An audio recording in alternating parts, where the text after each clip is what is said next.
Dari hasil visum itu sendiri memang ada bekas luka, kemudian bekas suntikan. Ya, itu kan salah satu alat bukti kita juga. Berupa pakaian dalam, celana, dan bra. Terkait perkara kasus dugaan perbuatan sangat tak pantas yang dilakukan oleh oknum dokter inisial MY ketika di Rumah Sakit Bunda Medika Cakaparing terhadap istri pasien TAF, 22 tahun masih bergulir di Polda Sumsel.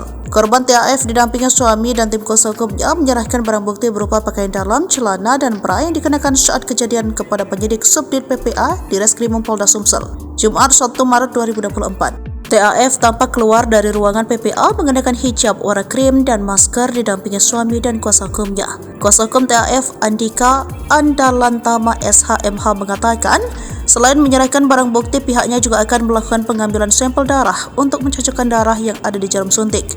Ia mengungkapkan sampai hari ini pihaknya belum mengetahui detail cairan apa yang dimasukkan oknum dokter tersebut. Namun menurutnya keterangan perawat yang ada saat olah TKP itu sejenis obat penenang. Sementara itu pihak penyidik Polda Sumsel telah menaikkan status penyelidikan kasus yang dilakukan oleh oknum dokter MY terhadap seorang istri pasien TAF menjadi tahap sidik. Jumat 1 Maret 2024.